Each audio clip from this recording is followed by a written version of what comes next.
Oh, my dear Leo. I know, Lotus. I don't know if your brothers and I can stop Chakahachi. What's a chachi? I don't know. Guess we're not strong enough. If only we knew someone that was... yeah, able to handle ghosts. You cannot stop me. Ha ha ha ha ha ha ha ha. Yeah, but maybe we can. This is more of our territory anyway. We got your back, fellas. Yeah, let's do it.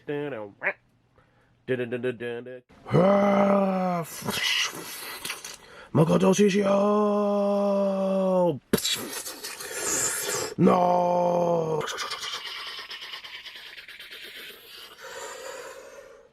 Back to my love, I guess.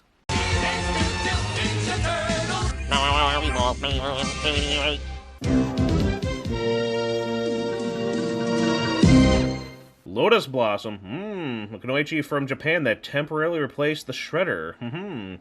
So what I like about her is she just looked cool, and the other guy, we'll get into him in a second. I just like the idea that Leonardo had feelings for her, but then like I guess nothing happened. But I do like the idea of that, so it's something sweet. It's something cool to see this, and then it made me think, geez, we have Mona Lisa released on this Haulathon. Mona Lisa and Raphael, Lotus Blossom, and frickin' Leonardo, and then Renette, which we've had, the red and blue version of her from Mirage released. In all the different cartoons, it seems like Michelangelo kind of has a thing for her-ish, but more importantly, in the original series, it was the one girl from the Hot Rodding Teenagers from Dimension X. Kala, that's her name. Did Donatello have anyone in the original series? I can't remember. I guess I could do the research, but if anyone knows, comment below. And let's get into this now, I guess. And of course, how can we forget Chakahachi? What's a chachi? The leader of the Chakahachi clan appeared. He's a ghost, and farewell, Lotus Blossom. We get Lotus Blossom again. And I like the whole thing about him being a sorcerer, lost his wife, and then I don't want to spoil too much, but it's actually very interesting. I kind of like him. He looks cool, and I like how he looks like the giant demon god Japanese series of Daimajin. I like how there's more of that Japanese type of stuff in the Turtles they try to get in, and it's nice to see that. I kind of like how this makes me think of like those old Japanese movies of certain giant monsters. I like that very much. Here's the Lotus figure. Really nice sculpt from top to bottom.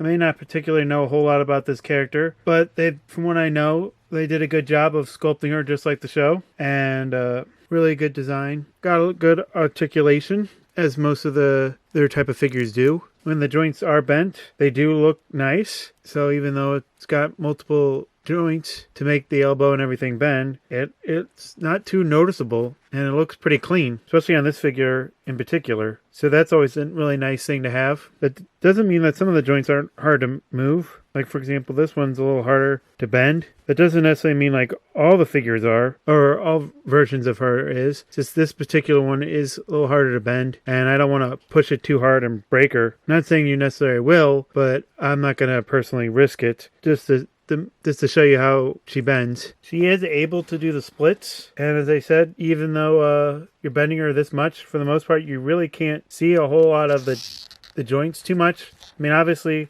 her kneecaps, you can actually see that they're kneecaps, but outside of that, I mean, most of the joints are pretty well hidden. I mean, obviously, you got a little bit of those dots for her knees, but as I said, everything else looks really nice. Two-tone ninja design, good movement in the waist, good movement in her head.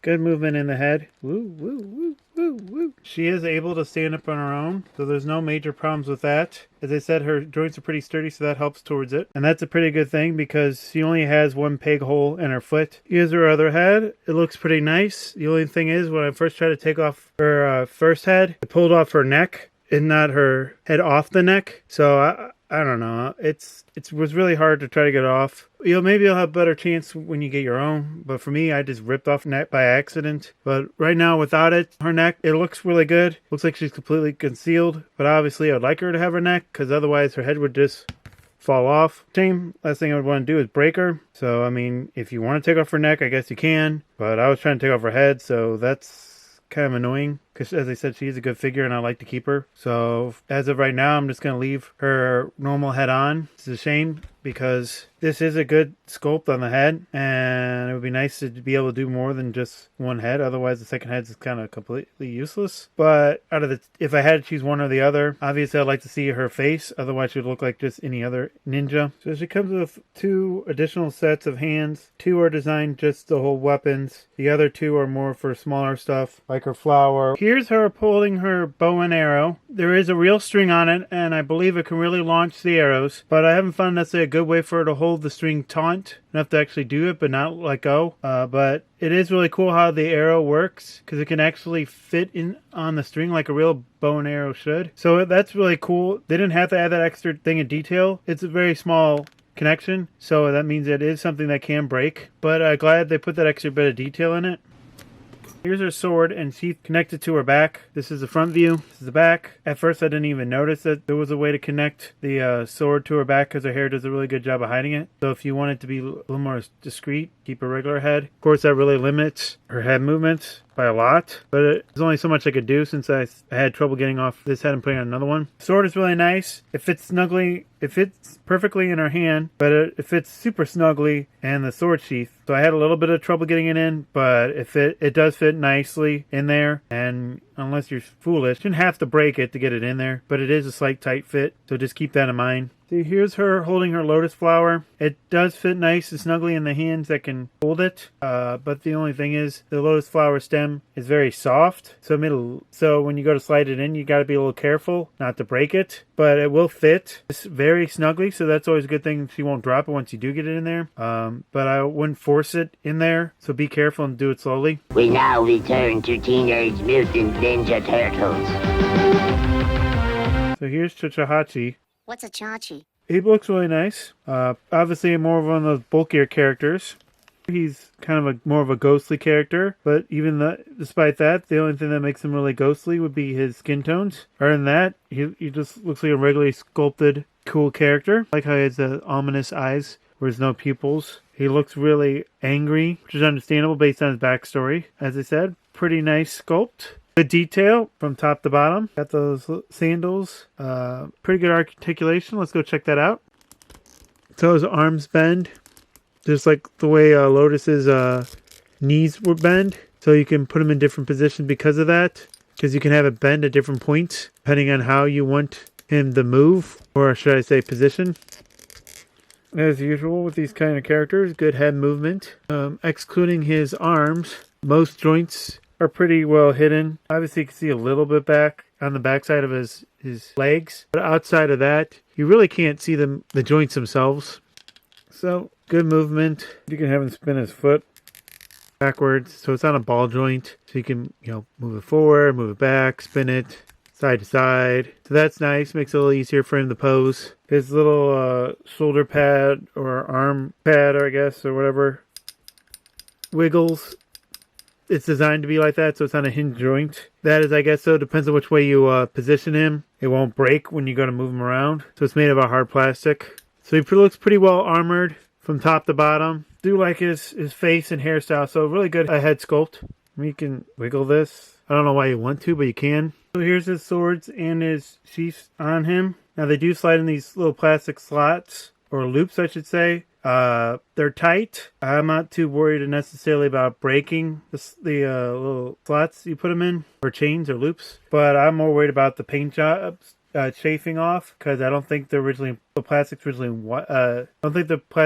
yellow. So with it being that tight, you might chafe off some paint off it. But once you do get them in, they are pretty tight. They'll hold on without really falling off. They said it's pretty soft plastic. So there is still a slight chance if you really force it, you probably could break it. The weapons do fit nicely into slots. They're a lot looser than Lotus's weapons in there. But again, they're not going to fall out on their own. So they do fit nicely in there. The default hands are obviously his fists. So we'll have to change those out so we can hold his weapons. just like pretty much all NECA figures. They do come with 2 sets of additional hands. These are designed to hold his weapons, 2 of them, and the other 2 are obviously more open palm hands. Please forgive me, I don't know offhand which hand normally holds his sword and which one holds his dagger, but regardless of that, they do fit nice and snugly in there. His hands were easy to change. I didn't say this before, but so was Lotus's.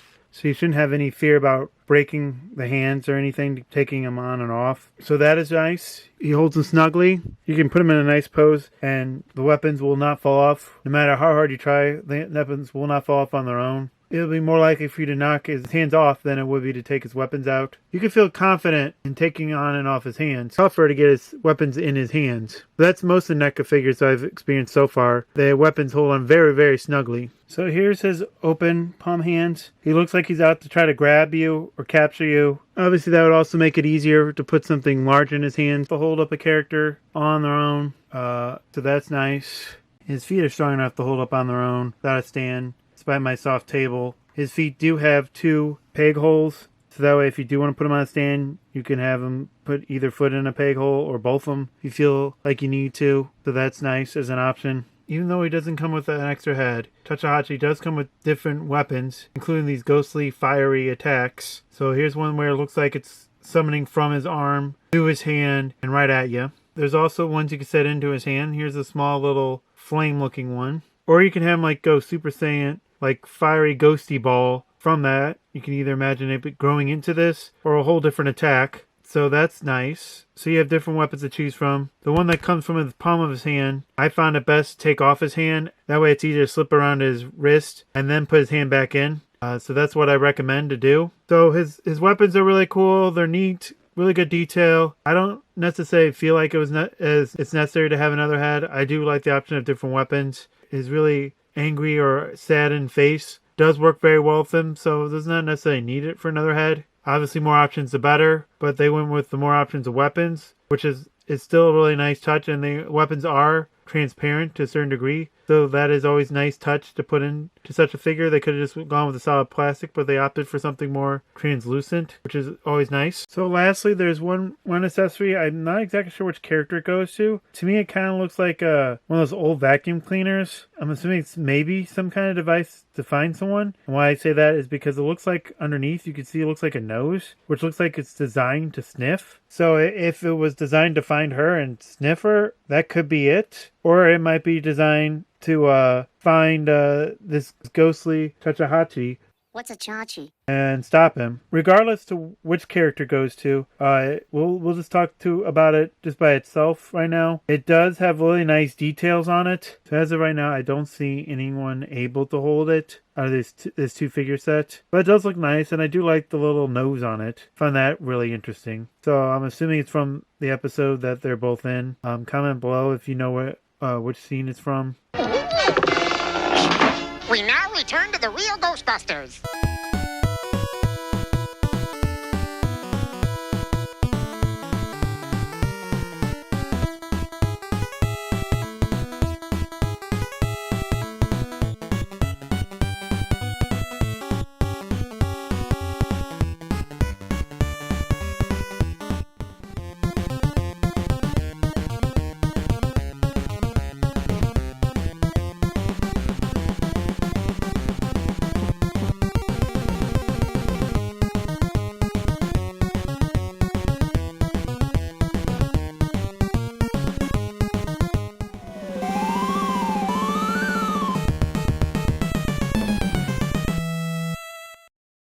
And again, thank you all so much for watching. Haulathon's been a blast so far. We got everything we wanted. This is the final one. Took a week longer to do this one than I wanted, but with the Ghostbusters stuff and a lot of fun. And a lot of other stuff happening in life. Enjoying that. Yeah, we finally got this one up, and oh yeah, there's one more. But still, for Turtles, that's it right now, unless there's more Turtle stuff that pops up. But thanks for watching. Don't forget to like, comment, subscribe. What was your favorite thing from Haulathon this year? And thanks again for watching, everyone. Cowabunga, my dudes.